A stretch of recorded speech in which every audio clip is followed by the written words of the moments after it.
Eu sou um sonhador que, sem parar, né? As ilusões eu perdi quase todas, mas o sonho não. Eu sei que vou te amar, por toda a minha vida eu vou te amar. Olha que coisa mais linda, mais cheia de graça. Ela, menina que vem, que passa.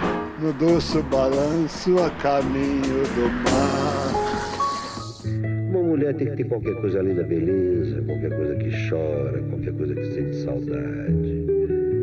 Um molejo de amor machucado, uma beleza que vem da tristeza de se saber mulher, feita apenas para amar, para sofrer pelo seu amor e para ser só perdão. Autor de poesias que muita gente sabe decor, músicas inesquecíveis que conquistam adultos e até crianças há gerações. Letrista que ajudou a criar um ritmo com a cara do Brasil e que ganhou fãs mundo afora. Estamos falando de Vinícius de Moraes. O cenário onde ele viveu intensamente a maior parte dos seus 66 anos foi aqui, junto às praias da zona sul do Rio de Janeiro. Casou-se 9 vezes, teve 5 filhos, pôde chamar de amigos músicos e poetas que fizeram ou ainda fazem a história da cultura popular brasileira. Autor cuja genialidade foi reconhecida em vida. Mas para fazer um samba com beleza é preciso um bocado de tristeza, preciso um bocado de tristeza, senão não se faz um samba não. Essa expressão homem à frente do seu tempo costuma ser usada com uma certa generosidade, né, para muitos personagens. No caso do Vinícius, eu acho que não. Ele é um cara inquieto, ele não parava, ele queria fazer tudo. E ele queria viver tudo. Essa mesma coisa de mudar das mulheres era uma coisa da vida dele em geral. Há sempre uma mulher à sua espera, com os olhos cheios de carinho, as mãos cheias de perdão. Põe um pouco de amor na sua vida, como no seu samba. O Vinícius era muitos. Se é para ser um só, ele chamaria Vinícius de Moral. O fato de ser Vinícius de Moraes sugeria a pluralidade. Era um irmão que trazia as novidades, que sempre tinha alguma coisa especial para dizer para a gente. E tinha muitos amigos e trazia o mundo de fora para nós. Tutto bene, Tom? Tutto bene. Sì? E l'italiano, come va? Italiano, Melhor? pouco a pouco. Conta quella storia che è successo nell'albergo. É um cara que não se poupava de falar da vida, né, para as pessoas, e sempre com muito amor e muito generoso, né, querendo doar para as pessoas o que ele tinha de melhor, que era o amor, o carinho, né, e a vontade de viver. 20 anos de amizade e parceria. E amizade mesmo, né, porque nós tínhamos intimidades assim ótimas, né. Eu falava para ele, é uma pena que nós não sejamos homossexuais, porque a gente tem uma identificação tão grande que é um desperdício. E ele morria de rir. Ele aproveitou cada migalha da vida. Ele não posava de diplomata, ele não posava de poeta, ele era uma pessoa que sabia muito e não alardeava tudo que sabia. Eu acho que um homem é apaixonado. Eu me lembro do tempo da Lagoa Rodrigo de Freitas, que era tão lindo, rapaz. Eu e meu tio Niboca, né? Brincávamos lá era lama que não acabava mais. Mas era uma graça. A gente namorava na lagoa. Vinícius fez a revolução da poesia na Bossa Nova. E, sem dúvida alguma, ele é o maior sonetista do Brasil. Ninguém dominou a forma soneto tão bem quanto ele. Todo mundo chamava o Vinícius de uma maneira muito carinhosa, poetinha, mas sem tirar o apelido de poetinha, é um poetão. Amo-te tanto, meu amor, não cante o humano coração com mais verdade. Amo-te como amigo e como amante numa sempre diversa realidade. Amo-te a fim de um calmo amor prestante e te amo além, presente na saudade. E tinha as histórias engraçadas. No Natal ele saiu daqui comigo. Marquinhos, vou te dar uma carona. Ô tio, obrigado. Tal. Aí chegamos na rua, tinha aquele monte de Volkswagen, anos 60, todo mundo tinha Fusca. E, qual é meu carro? Eu falei, sei lá, e agora? Não sei. Vamos fazer o seguinte, ele para mim, vamos experimentando a chave em todos que estão parados, o que abrir é meu. Aí abriu um carro, vamos embora. A música começou muito cedo. Bom, até corre até uma história da minha família, eu acho que deve ser saque, né? Porque que eu cantava antes de falar. Tinha uma canção que era assim, e batete, e cabidu, e batete, batete, cabidu. Agora, minha irmã, no prefácio que ela escreveu lá para minha obra poética lá do Aguilar, ela disse que isso era verdade. E ela já anuncia isso como sendo assim uma espécie de prenúncio da bossa nova. Eu acho que é muito boa vontade. Gostava muito de música, já naquele tempo. E meu pai tocava violão, minha mãe tinha uma voz muito bonita, minha mãe tinha estudado um pouco de canto. Letícia de Moraes, ou Leta. Apelido que ganhou do Poetinha, tem hoje 97 anos. Nasceu 3 anos depois de Vinícius, o segundo filho de 4 irmãos. Vinícius tem uma relação familiar dentro de casa muito forte com a música desde o início, né? Ele tem a mãe e a avó materna pianistas. Ele tem um tio, Henriquinho de Melo Moraes, que é um seresteiro, que junto com Bororó, um outro personagem típico, um outro personagem muito presente na vida do Vinícius, na infância dele, faziam serestas, organizavam serestas, tocavam muitas valsinhas, modinhas, coisas desse tipo. E na própria casa do pai do Vinícius tinha um costume de ter encontros musicais. Eu nasci em 1913, 19 de outubro. Na Gávea, meu bairro de estimação, né? O Vinícius, garoto, já tinha uma banda de música no Colégio Santo Inácio. Quer dizer, muita gente pensa que o Vinícius é um poeta que depois, na maturidade, resolveu se voltar para a música. É um engano. Talvez na vida do Vinícius a música seja anterior à poesia. Não, aí no colégio, no externato, no Santo Inácio, né? Eu fiz o ginásio lá. Eu conheci 2 irmãos que eram uma dupla vocal que já estava começando a pintar. Chamavam-se Paulo e Haroldo Tapajós. Nós fizemos 2 canções, uma chamava-se Loura ou Morena, que essa teve muito sucesso. Se por acaso o amor me agarrar, quero uma loura pra namorar, corpo bem feito, magro e perfeito, e o azul do céu no olhar, e por aí é um foxtrot brasileiro. E a outra era uma baladinha chamada, uma berceuse assim, chamada Canção da Noite. Foi o primeiro dinheirinho que eu ganhei na minha vida. Ganhei mais ou menos 1 conto de réis de direitos autorais.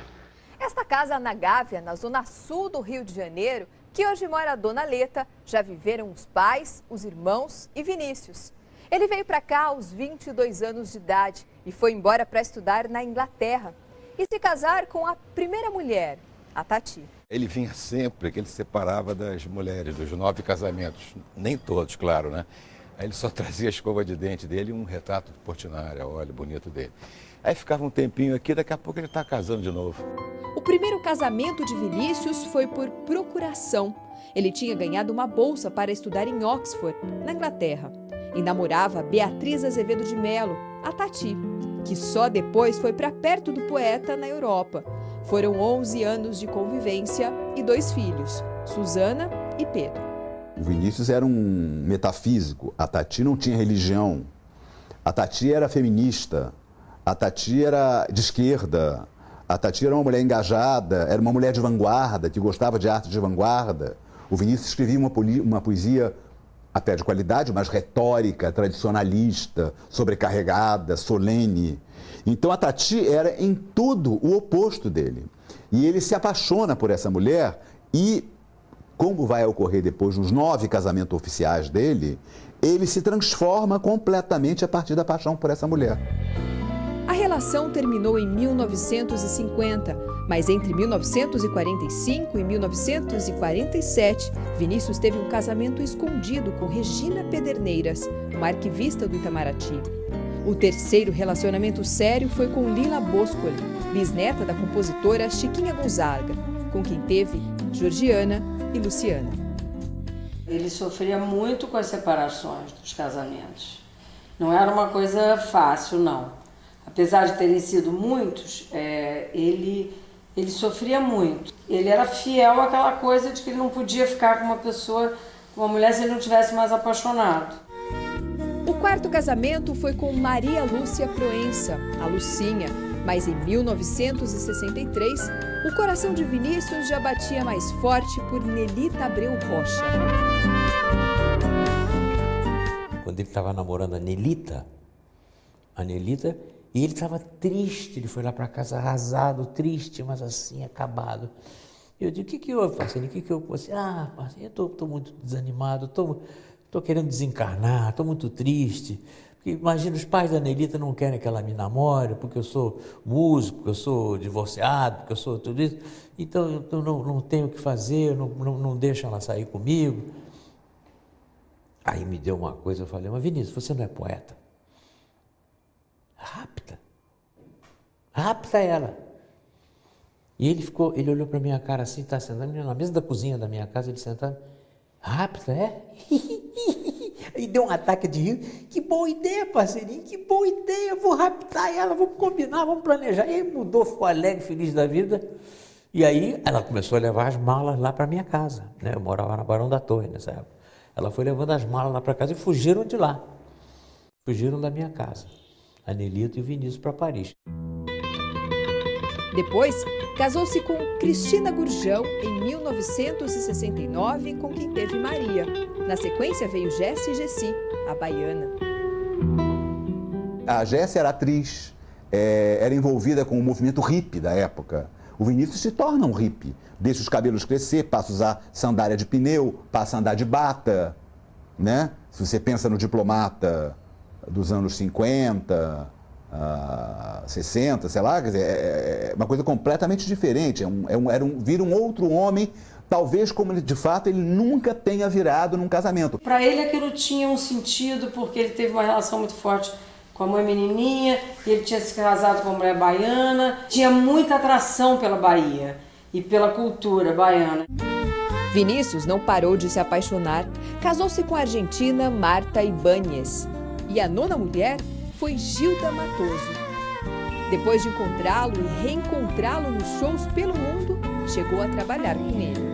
No primeiro dia que eu fui levar ele até o palco, né, pela coxia e tal, com a lanterninha, eu trabalhava na produção, fui. Porque os músicos entravam primeiro, aí o Tom chamava ele.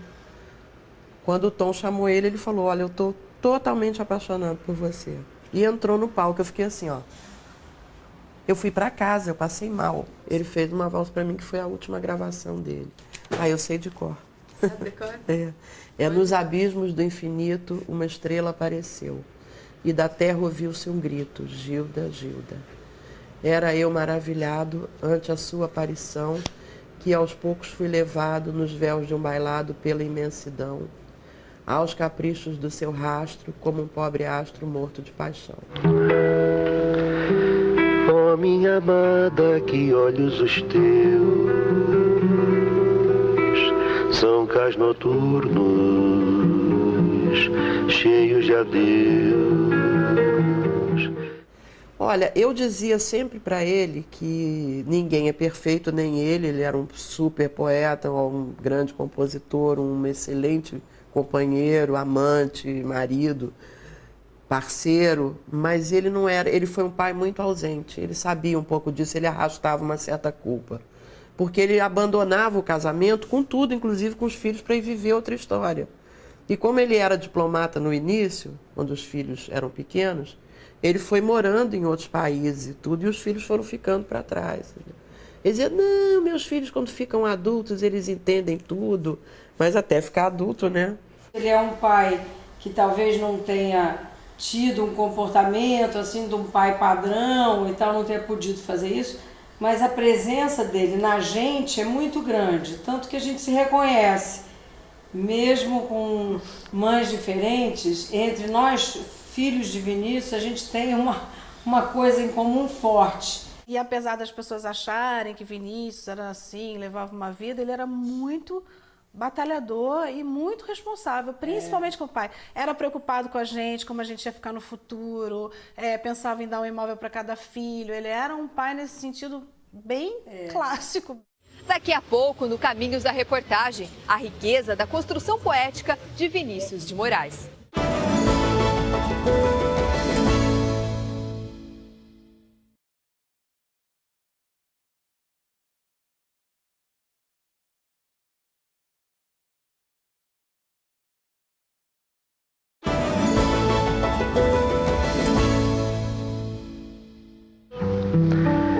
Não te quero ter, porque em meu ser tudo estaria terminado.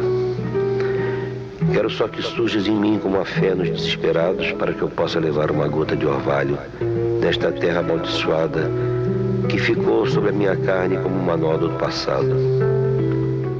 Poeta menor ele nunca foi. A expressão que gerou algum equívoco, digamos assim, foi a expressão poetinha, né, que se usou muito para o Vinícius. E que basicamente era porque o Vinícius usava muitos diminutivos, era um jeito dele, era uma coisa carinhosa, afetuosa e uma maneira, né, de falar, eu acho que era uma maneira de se aproximar das coisas, né, era uma intimidade com o mundo.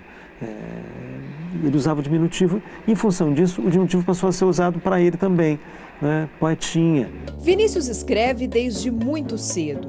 Publica o primeiro livro aos 19 anos. O primeiro livro do Vinícius se chama O Caminho para a Distância, né? Isso é bem característico, né? Distância de quê? Né? Caminho para a distância. Então, a distância de tudo que lhe parecesse mundano, banal, corriqueiro, pecaminoso, né? Então Vinícius vivia ali uma espécie de, vivia um desejo de pureza, de purificação. Eu deixarei que morra em mim o desejo de amar os teus olhos, que são doces, porque nada te poderei dar, senão a mágoa de me veres eternamente exausto. No entanto, a tua presença é qualquer coisa como a luz e a vida. Eu sinto que em meu gesto existe o teu gesto e em minha voz a tua voz. Não te quero ter, porque em meu ser tudo estaria terminado. Ele vai começar com essa poesia, esses longos versos-livros, com um teor meio bíblico até de forma, e com uma temática espiritualista, com uma temática meio simbolista, talvez, uma forte preocupação religiosa e uma tendência, sempre a sexualidade está presente ainda nessa fase, mas sempre associada com uma carga pesada de culpa católica, né? Depois eu entrei para a faculdade de Direito, né? E aí entrei na turma já do pessoal mais intelectual, né? Então, muita leitura, muita discussão sobre filósofos e poesia. E aí foi aí que eu comecei a entrar em contato com a poesia moderna. Porque antes eu lia só os poetas clássicos, né? Das antologias e tudo. Que, aliás, eu tentava sempre copiar. Fazer uma em cima, né? Coisa que eu achei utilíssima para mim, porque depois, quando eu comecei a fazer a minha própria poesia, eu já tinha um certo conhecimento de forma bastante grande, né? De modo geral, os poetas um pouquinho mais velhos que ele, como o Mário de Andrade, como o Manuel Bandeira, a trajetória é justamente o contrário. Eles começam trabalhando com formas clássicas e vão descobrir o verso livre. O Vinícius não, ele começa com o verso livre, uma dicção francamente oitocentista. E, de repente, a partir de 38, acontece uma coisa muito engraçada com ele. Ele passa a usar cada vez menos o verso livre, trabalhar muito com decassílabo, principalmente, vai se tornar um grande sonetista, o maior sonetista do Brasil, sem dúvida alguma. E, ao mesmo tempo que a forma dele vai se tornando clássica, a linguagem dele vai se tornando bem moderna. Aí é que ele começa a utilizar toda aquela coloquialidade que o Bandeira, que o Mário de Andrade havia introduzido na poesia brasileira. E ele continua tematizando a sexualidade, mas aí vai embora completamente qualquer resquício de espiritualidade, religiosidade, culpa, né? A sexualidade passa a ser vista de uma maneira totalmente solar, totalmente positiva, né? E a poesia dele começa a se voltar também para o cotidiano. Aí eu disparei a escrever mesmo, né? Em 35 eu já tinha meu segundo livro pronto. Chamava-se Forma e Exegese, um título pedante, paca, né? Mas levantei o Prêmio Nacional de Poesia. O Vinícius, depois, ele vai paulatinamente saindo desse verso livre, mais ou menos derramado, e, ao contrário, vai tendendo a versificação, portanto, a metrificação, né, e a forma fixa, que encontra Vinícius pelo menos duas formas excelentes, que é o soneto, né, que ele é mesmo o reintrodutor do soneto na poesia brasileira e faz isso de uma maneira excepcional, e as baladas, que é uma coisa que ele faz à sua maneira. Assim, a balada do Vinícius é uma balada específica, sempre com 7 sílabas, são mais ou menos longas e tem sempre versos que rimam livremente, sem uma estrutura muito rígida. Ninguém trabalhou o decassílabo melhor que ele, né? O verso decassílabo nas mãos do Vinícius é uma coisa excepcional. O que é interessante é que ele trabalha o decassílabo de uma maneira extremamente clássica, né? E ao mesmo tempo a dicção dele é completamente, profundamente brasileira e coloquial. Não posso esquecer o teu olhar longe dos olhos meus. O meu viver é te esperar pra te dizer adeus. No final dos anos 50, que o Vinícius deixa de ser estritamente um poeta dos livros, né, um homem de bibliotecas e editoras, e se transforma num poeta da canção popular, da música popular, ou como dizia na época, do samba. Isso era uma aliança impensável até então, né? Quer dizer, no final dos anos 60 que o mundo começa a viver uma experiência nova, cultural, que é uma convivência das chamadas alta cultura e baixa cultura. Ele se esmerou de tal modo nessa poesia metrificada que quando ele foi para a canção, ou seja, quando ele se transforma no letrista, ele já tinha essa capacidade, entendeu? Que é uma coisa que um letrista precisa fazer muito bem, né? Você precisa encaixar suas palavras na melodia que você recebe do seu parceiro, né? Você não pode extrapolar aquela frase musical, você tem que fazer caber ali e tem que fazer caber com as sílabas, com a prosódia certa, né? Então, então você vê que esse tara, ali tem que ter uma sílaba tônica, né? Então você tem átonas, tem tônicas, então essa prosódia, onde é que a sílaba mais tônica, átona, e onde é que ela termina, você precisa ter essa noção. O Vinícius, mais do que noção, tinha uma facilidade enorme para isso. À medida que Vinícius se aproxima da música, a publicação de poesias diminui, mas ele sempre considerou a função de poeta e de letrista uma só. Vinícius já era o poeta Vinícius de Moraes. E para ele disse isso muitas vezes. São muitas as entrevistas onde Vinícius declara, em todas as letras, de que não fazia a mínima diferença entre canção e poesia de livros, entendeu? Entre o ofício do letrista e o ofício do poeta. Ele achava que era a mesma coisa. Ele foi, creio, o primeiro poeta brasileiro a viver com a música. Que até agora havia a poesia e havia a música. Na letra da música havia um poeta, mas não poderíamos dizer tão prestigioso, né, quanto o Vinícius passou a ser. A música para o poeta era como uma mídia de segunda ordem, não tinha o prestígio que a poesia per si tinha naquela época. São demais os perigos desta. Eu acho que Toquinho conseguiu nessa música, essa canção, uma coisa extraordinária, porque não deve ser fácil você transportar para a música as palavras, o sentido de um soneto, que é o meu soneto do Corifeu, que abre a minha peça, o Orfeu da Conceição. Ele veio ao Rio para fazer o filme, com o produtor francês, para fazer o filme Orfeu Negro. E não conseguiu. E aí, quando ele estava disposto a voltar para Paris, chateadíssimo, com toda certeza, né? Porque não conseguia, né? Aí deu uma feijoada. E em determinado momento tinha o rapaz lá, o Raymond, ele era marroquino, e namorava uma amiga da Lila, a Jerusa, linda. E ele disse, olha, o filme é difícil fazer, não dá para fazer, porque o filme é um investimento muito caro, vamos lá. Mas a peça eu faço. Pô, aí parecia que o grito da independência.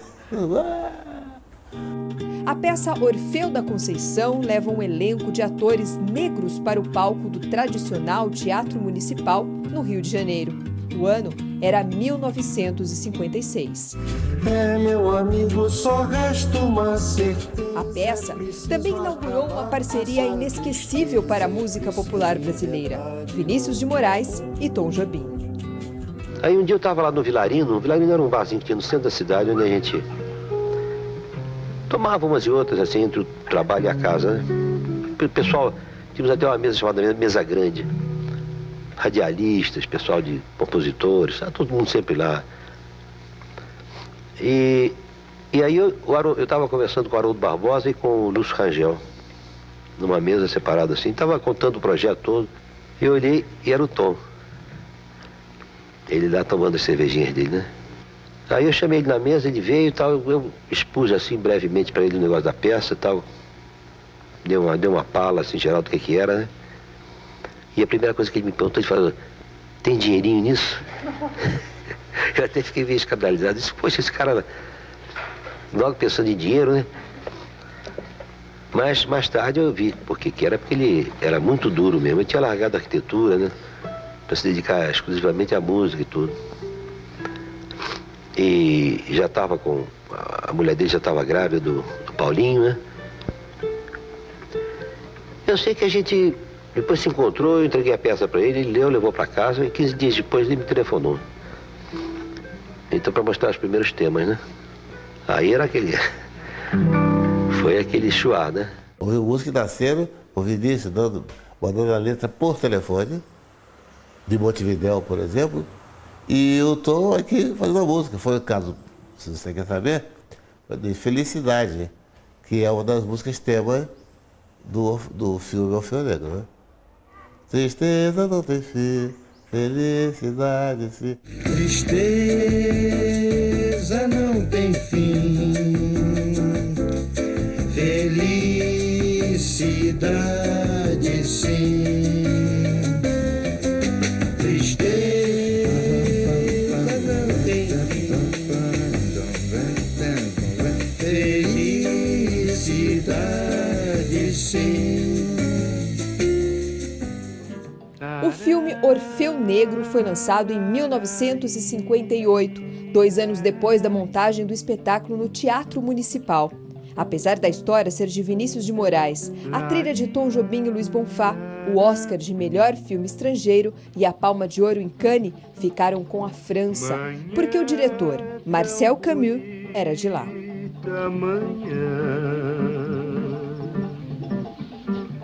Na vida uma nova canção.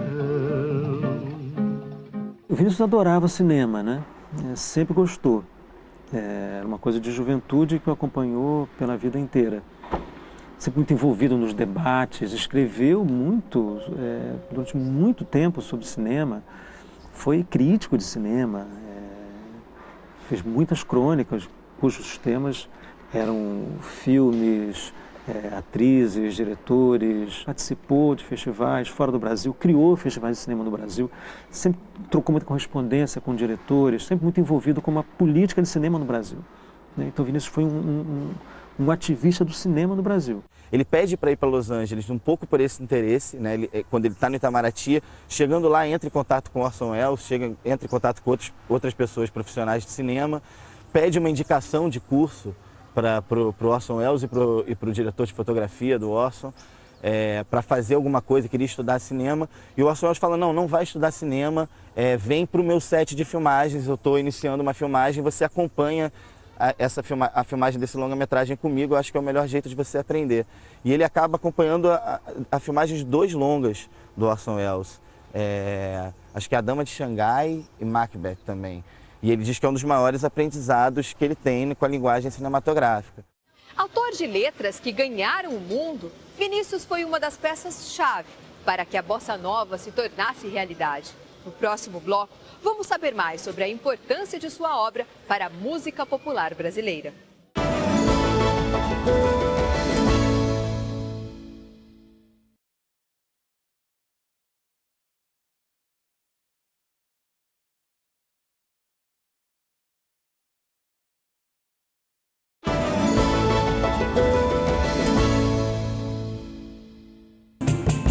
Paradundá, pae, pae, paeba, paradundá, pae, pae, paeba, paradundá, parundá, parundá.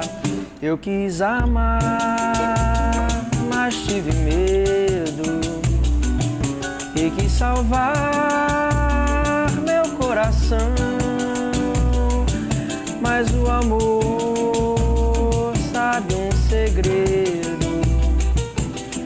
O medo pode matar o seu coração. Água de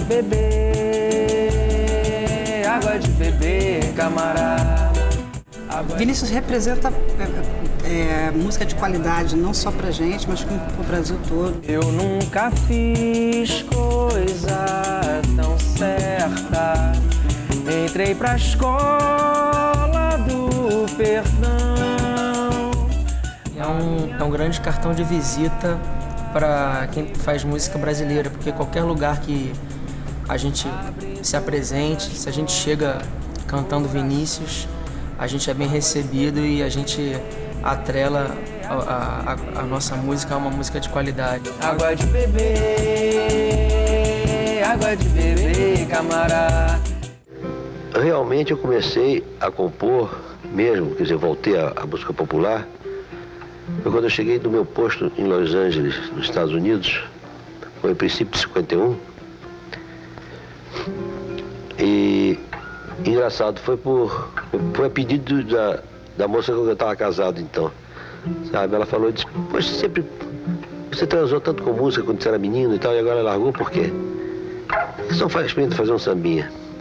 Quando tu passas por mim, por mim passam saudades cruéis, passam saudades de um tempo em que a vida eu vivia a teus pés. A chegada do poeta Vinícius revolucionou a música popular brasileira. É muito raro um artista conseguir fazer uma revolução, né, na sua área. O Vinícius fez duas. Isso é muito impressionante, né? Quer dizer, ele fez a revolução da bossa nova, quer dizer, ao lado do Tom Jobim e do João Gilberto, ele cria a bossa nova, ele cria o texto da bossa nova, né, a letra da bossa nova. E poucos anos depois, ele faz uma outra revolução, através dos afro-sambas.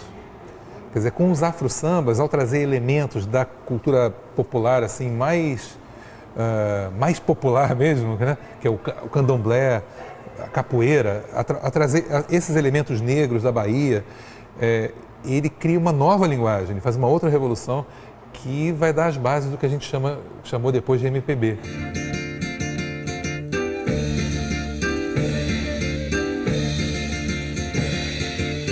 Quem é homem de bem não trai o amor que lhe quer. Seu bem quem diz muito que vai, não vai assim como não vai. Não vem quem de dentro de si não sai, vai morrer sem amar ninguém. O dinheiro de quem não dá é o trabalho de quem não tem capoeira. A bossa nova surge em 58, 59. No início da década de 60, os grandes músicos do jazz norte-americano, logo em seguida Frank Sinatra, eles já começam a ser influenciados pela bossa, eles começam a buscar na bossa nova um novo tipo de informação que pudesse colaborar com a obra, com a construção da obra deles. Isso é um fenômeno muito raro, a gente nem na literatura, nem nas artes plásticas, a gente consegue elencar muitos casos em que uma expressão cultural de um país de terceiro mundo viesse a influenciar a produção cultural dos países do grande centro, Estados Unidos e os grandes países da Europa. É consenso na história da cultura brasileira, né, de que a bossa nova e a música brasileira posterior à Bossa Nova, elas fazem parte de um contexto de modernização do próprio país. Né? Quer dizer, a Bossa Nova é contemporânea de Brasília, da nova arquitetura brasileira. Né? Ela é contemporânea do teatro brasileiro moderno, né? do Arena, do Oficina. Né? A Bossa Nova é contemporânea do cinema novo. É contemporânea dos 50 anos em 5 de Juscelino Kubitschek. Né? É contemporânea da descoberta que o Brasil faz de si próprio. Por exemplo, como país do futebol, o Brasil estava se descobrindo, se reconstruindo, né? como um país moderno. Diplomata desde 1943, Vinícius vai se distanciando cada vez mais do Itamaraty à medida que se envolve com a música. A diplomacia para ele foi um emprego, foi uma atividade paralela, mas não foi nem a vocação, nem o destino. O Vinícius não era um diplomata em si, não fez disto aqui a sua carreira, a sua profissão. Isto aqui era um emprego que o legitimava, que permitia que ele tivesse, afinal de contas, condições. Antes de ser um músico e um autor que tivesse renda própria, isso aqui dava a ele condições de sobrevivência. Ele, de fato, não se adaptou, e não se adaptou a um ponto que, em pleno regime militar, ele foi expulso. A minha mãe falava sempre que quando ele teve que se retirar do país e que saiu daquela maneira covarde, né, expulsa do Itamaraty, e que ele foi para Lisboa, ela falava, Maria Vinícius chorava copiosamente durante dias, até um ponto que deu ficar realmente preocupada. Então, acho que assim, essa coisa do exílio, de ver os amigos sendo torturados e toda a situação de estar longe, lhe custou muito. Nós estávamos ainda dentro da ditadura militar, o Vinícius era visto com maus olhos pelos militares, já tinha sido expulso do Itamaraty, era visto como um artista de esquerda, contestador, subversivo, etc, etc. E o Vinícius viveu durante muito tempo, ele e o Toquinho, pegando um carro e indo para a estrada fazer os famosos circuitos universitários deles, que eram shows promovidos por centros acadêmicos das universidades. Nesse show, na estreia, estreou em Brasília. Vinícius dizia uma poesia em que ele falava do ano de 64, da morte dos três Pablos, Picasso, Casals e Neruda. Sendo que no final do poema ele dizia: "Ô ano triste sem sorte, vá pra..." E aí ele sofreu uma censura e foi proibido de continuar no show. Vinícius não era um homem de partido. Vinícius era um rebelde.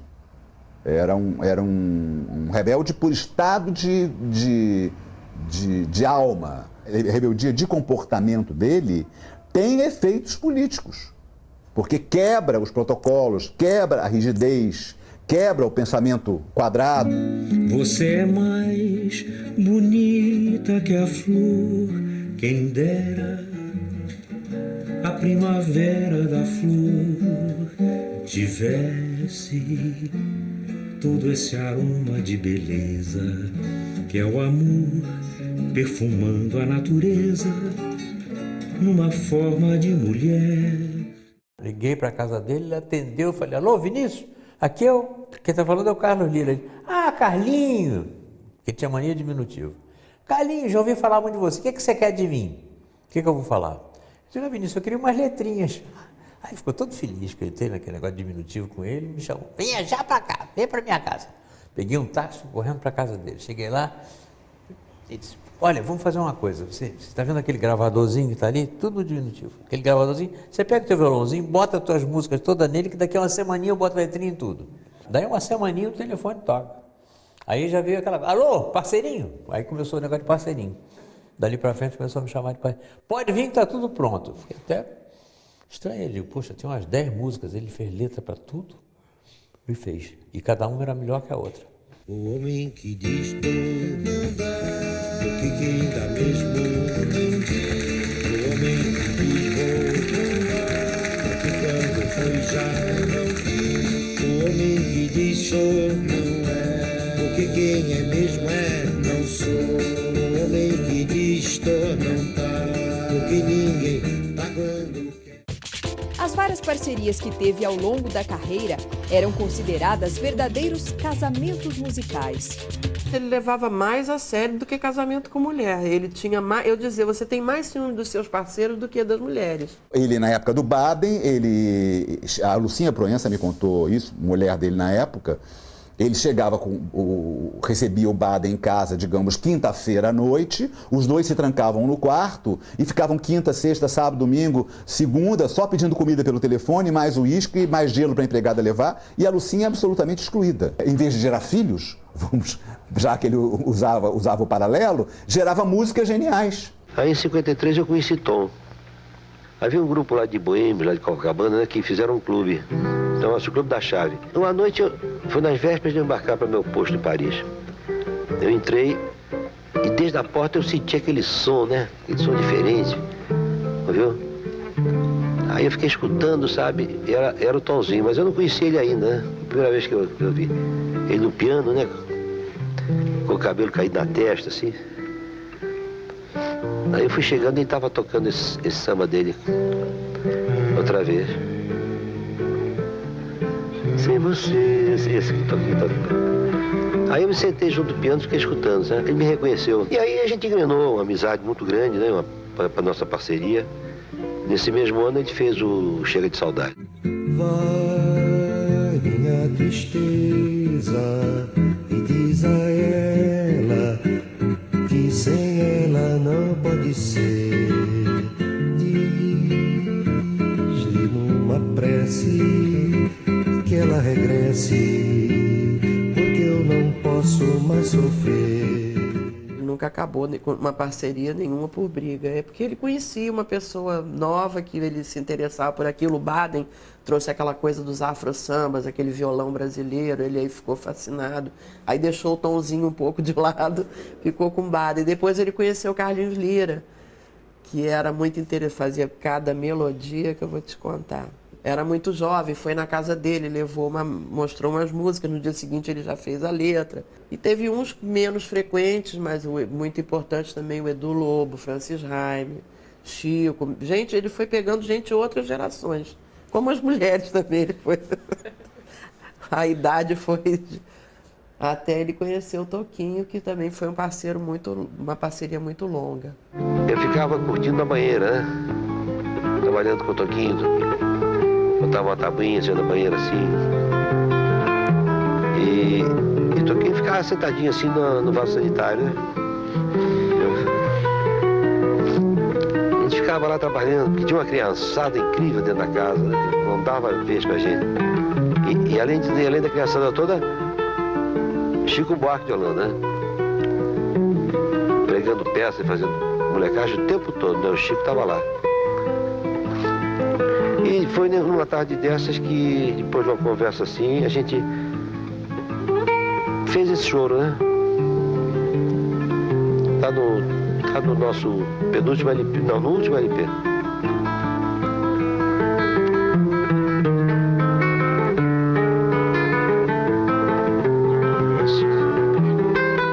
Primeiro ele pegou o Toquinho como base de segurança para ele musical.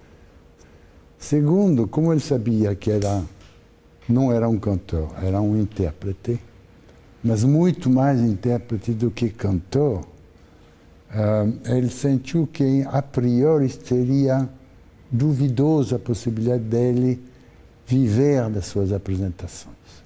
Então ele buscou ampliar o seu personagem. Então ele botou lá uma mesa de bar com o seu whiskinho lá do lado, e ele contava histórias e tudo. Quer dizer, era ele, não era um artista que chegava lá. Aí o Vinícius revolucionou isso, você vê no comportamento, tanto quanto na poesia musical. Passar uma tarde em Itapuã, ao sol guiado de Itapuã, ouvindo o mar de Itapuã, falar de amor em Itapuã. A própria Bossa Nova abriu isso, né? A possibilidade de você ter jovens que migraram da vida universitária, intelectual, para a música popular. Sei lá, os exemplos de sempre, né? Chico, Caetano, Gilberto Gil. Essa era uma gente que estava fazendo universidade, né? Que iam ser professores, queriam ser filósofos, queriam ser arquitetos, e que descobrem que tem uma coisa muito melhor do que isso tudo, que é fazer canção popular, que é pegar um violão e sair cantando. E quem inventou isso foi o Vinícius, né? Ele praticamente inventa uma profissão, que é a profissão de letrista. Seria muito difícil sem o Vinícius que esses jovens letrados do início dos anos 60 se interessassem pela música popular como uma forma de expressão interessante, artística. A música popular era, de fato, algo feito por pessoas das chamadas classes populares. Geralmente na casa do Vinícius aparecia eu, Tom, Toquinho, mas não era a bossa nova toda, só os parceiros dele, porque ele tratava das músicas dele, das coisas dele. Então ia lá quem trabalhava com ele. Era mais à madrugada? Não, qualquer hora? Pela madrugada dentro, desde tarde até, de tarde era cerveja, lá para as 7 horas mudava para o uísque e ia adiante. E ele gostava de beber em companhia, a bebida era uma coisa social, ele não gostava de beber sozinho. Mas ele queria que fosse gente todo dia em casa para ele poder beber. Eu já tinha dito para ele, Vinícius, se você fumar, se você beber, você vai morrer. Disse, eu vou morrer de qualquer maneira. Você acha que eu vou largar meu esquema, meu cigarrinho por causa de mais um ano de vida? Que besteira, que nada, ó. Ele me apresentava as pessoas, essa aqui é minha viúva, conhece? Eu falava, vai Vinícius, não fala. No começo eu ficava apavorado, não fala isso. Quando ele estava doente, eu falei, será que ele está achando que vai morrer agora? Ele ficou diabético, né? Porque o pâncreas já não estava legal não, muito álcool, né? Então ele continuou bebendo, continuou comendo doce, não tinha a menor disciplina, acordava às 3 da tarde e tal. E aí ele teve uma isquemia, ele estava até em Paris, até no aeroporto, que ele se sentiu mal, chegou até aqui em cadeira de rodas. Aí o Paulo Niemeyer, que é o famoso neurocirurgião, examinou e teve que operar. Ele estava com uma hidrocefalia. Eu me lembro que o Fernando Sabino foi visitar ele no hospital e falou, não estou entendendo isso, Vinícius não bebe água, como é que está com água no cérebro? Devia ser uísque e cefalia.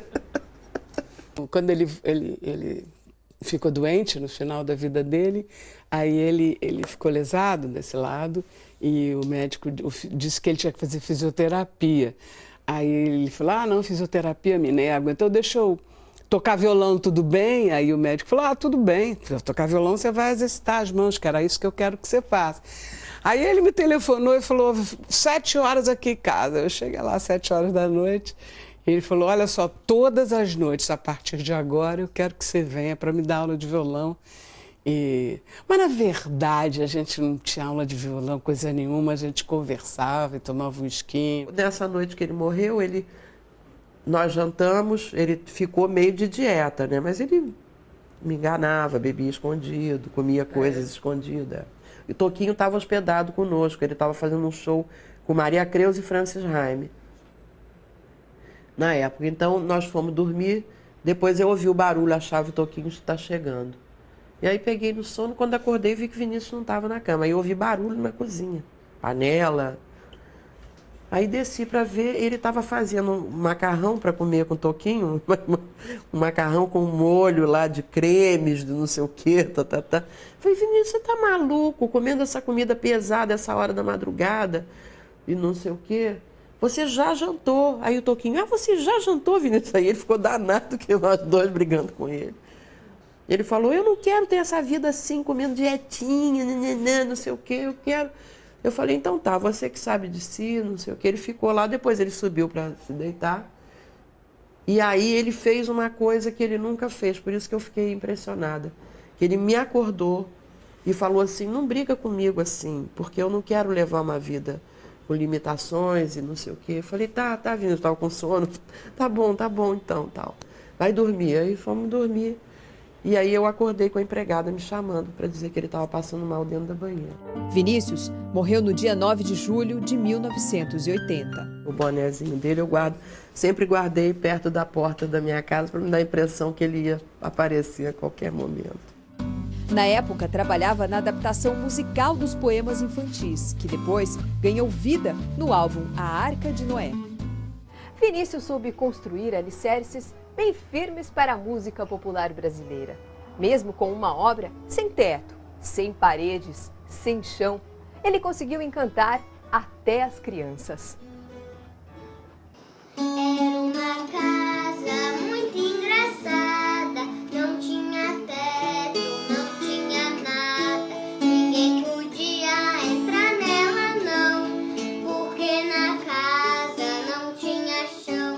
Vinícius é um cara completo, né, que fez parte de vários momentos da minha vida até hoje. Quer dizer, que eu posso passar aqui para minha filha e ter o prazer de ver ela cantando a casa. Porque pinico não tinha ali, mas era feita com muito esmero.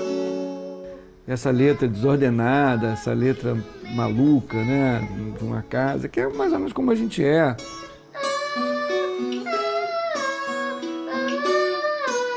Os 100 anos, o Vinícius é um poeta vivo e jovem.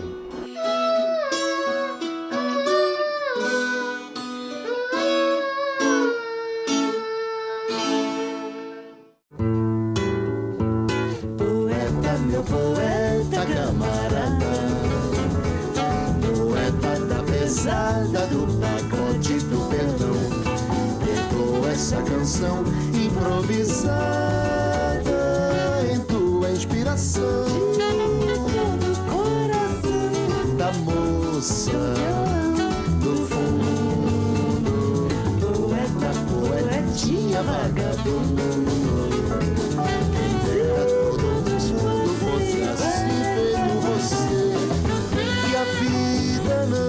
Gosta de esperar, a vida é pra valer, a vida é pra levar.